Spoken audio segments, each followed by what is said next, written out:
Let me tell you the truth. This isn't about money. Money is just the alarm.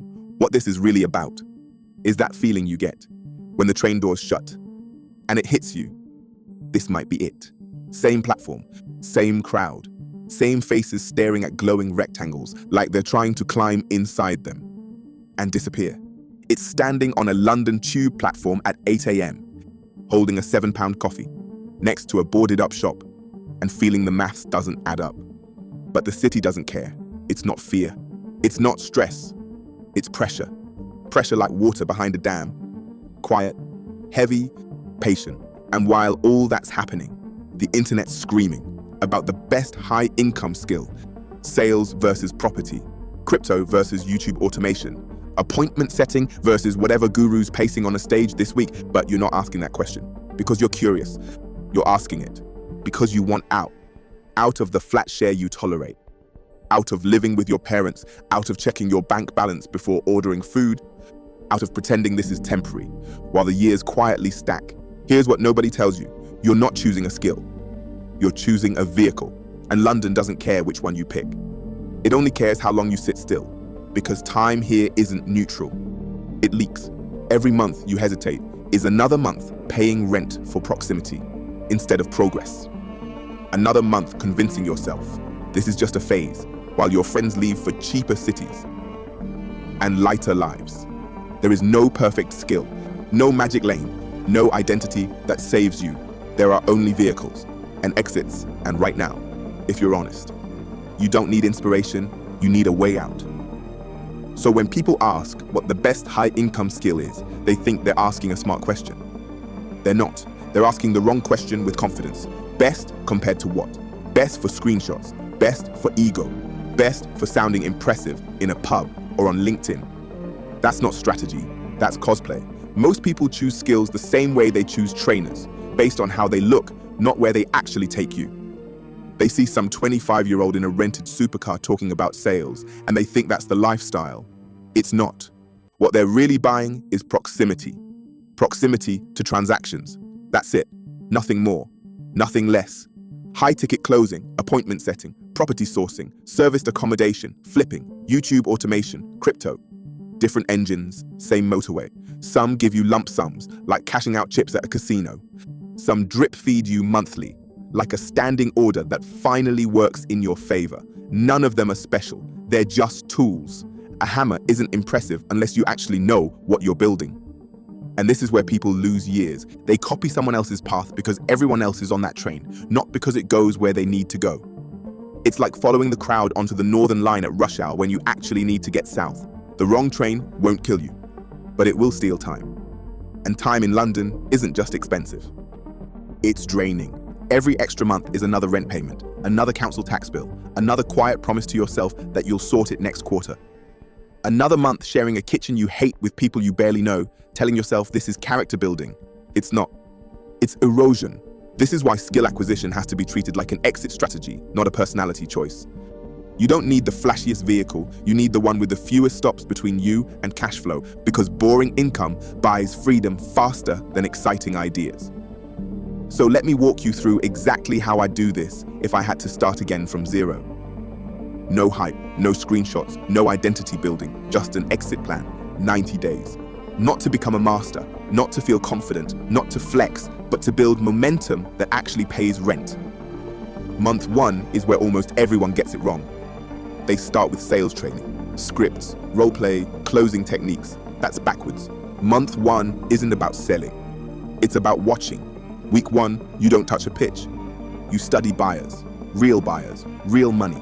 You find 30 real conversations where high-ticket purchases actually happened.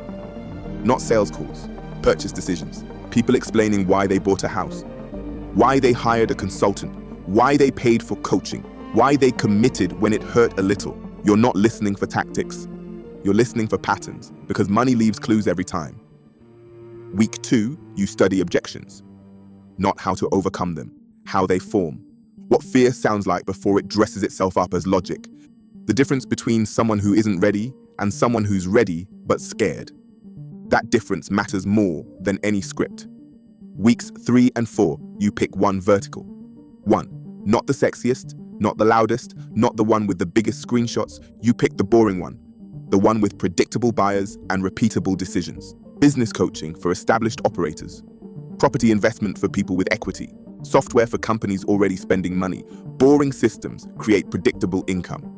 Predictable income creates options, and options are how you leave. This phase won't feel productive. And that's the trap. Foundations never feel impressive until they start carrying weight. Month 2 is where impatience starts costing people years. This is the phase where you feel behind, so you try to force results. You want to practice sales calls. You want to pitch. You want to get reps in. That urge feels productive, but it's the same instinct that makes people sprint out of the starting blocks and gas out before the first corner. Month 2 isn't about performance. It's about positioning. You're not ready to close yet, but you are ready to be seen. Seen as someone who understands the problem, not someone chasing commission. Weeks 5 and 6, you put yourself where buyers already are. Not cold DMs, not spam, not fake curiosity. You enter rooms quietly. Communities, forums, LinkedIn groups, Slack channels, places where people talk about real problems with real money on the line. And you don't sell at all. You become useful. Like the person on a building site who always knows where the tools are before anyone asks. You answer questions properly. You explain things clearly. You show that you understand what's actually at stake for them, not theory, reality. Weeks 7 and 8 are where discipline shows up. This is systems work. Tracking conversations, tracking objections, tracking what lands and what falls flat. You start building frameworks for buyer types, decision styles, risk tolerance. It's like mapping a city before you start driving fast through it. Most people skip this because it's boring. They want adrenaline, not accuracy. But boring work pays rent. And when pressure hits, systems hold while confidence collapses. If month 1 was foundations, month 2 is alignment. And without alignment, nothing converts. Month 3 is where reality steps in. This is where you find out whether this vehicle actually fits you. Because proximity to money isn't the same as comfort around it. Some people sharpen under pressure, others freeze, rush, or start talking too much. Month 3 exposes that. Weeks 9 and 10, you start having real conversations. Not mock calls, not role play, not practice with other beginners. Real conversations with people who actually buy expensive things. This is where the earlier work either pays off or it doesn't. If month 1 and 2 were solid, these conversations don't feel forced. They happen naturally because you've already been present, already been useful, already been seen. You're not pitching, you're exploring. You're asking how decisions actually get made. What delays them, what kills them, and you're paying attention to yourself. How your body reacts when money comes up, how your voice changes, where tension shows up, because this isn't just about skill. It's about wiring. Weeks 11 and 12, you measure everything. Not vibes, not motivation, data. Which conversations convert, which stall, which die early, what objections show up most, where qualification breaks, where trust drops. You're building your own playbook. Not copying scripts, not memorizing lines, building a system based on reality. By day 90, you're not a master, but you're dangerous because you understand how money moves, how decisions form, how trust is built and lost. Those fundamentals transfer from sales to property, from negotiations to partnerships. This is what actually creates security. Not hype, not screenshots, not 6-figure months. Reliable income from a vehicle that gives you options. Here's what you must ignore completely during these 90 days. This part matters more than people think. You ignore success stories from people who started 6 months ago. You ignore screenshots, commission posts, and leaderboard rankings. You ignore expensive courses promising shortcuts, funnels, and fast lanes. Because shortcuts don't shorten the journey. They just move the crash closer. You also ignore motivational content. 6-figure months, overnight wins. Anyone telling you it should feel easy. If it feels easy, you're probably not close to money. You especially ignore advice from people who haven't done this consistently for at least 2 years. And group programs where half the room is still figuring it out. That's the blind leading the hopeful. Here's what actually compounds. It's not closing techniques, not objection scripts, not confidence. It's pattern recognition. Seeing how money moves before it moves. Hearing hesitation before it becomes a no. Knowing when to push and when to step back. That skill follows you. From sales calls to property negotiations, From partnerships to investments, it changes how you walk into rooms, how you speak, how you decide. Slowly, quietly, your posture changes. Not arrogance, certainty, because when you've generated income reliably, you stop needing permission. You stop rushing, you stop forcing, you stop chasing, you start choosing. By day 90, the goal isn't freedom. It's leverage, enough income to breathe, enough clarity to plan, enough confidence to move. Then, and only then, do you scale or switch vehicles or build something bigger. Because now you're not desperate. And desperation is what London feeds on. One last thing. And if you've stayed this far, this matters. If you're still listening, this wasn't entertainment for you. It was recognition.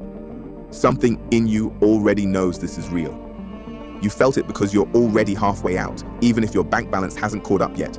Most people will nod along to this. They'll feel seen, they'll feel understood, and then they'll go straight back to scrolling. That's fine. London is built on people who almost move. But if you don't want to be one of them, here's the only next step that matters. Stop consuming. Start positioning. Pick one vehicle. One boring, predictable, cash-moving lane, and commit. Not emotionally, structurally. Calendars, time blocks, metrics, deadlines. No posting about it. No announcing it. No turning it into an identity. Movement first. Validation later. If you want guidance, not hype. Not motivation, not shortcuts. Then stay close. I break this down regularly. Quietly, practically, without selling you a fantasy. Because the goal isn't to look successful. It's to leave. And once you have options, this city loses its grip. That's when life gets quieter, lighter, and finally on your terms. That's the whole game.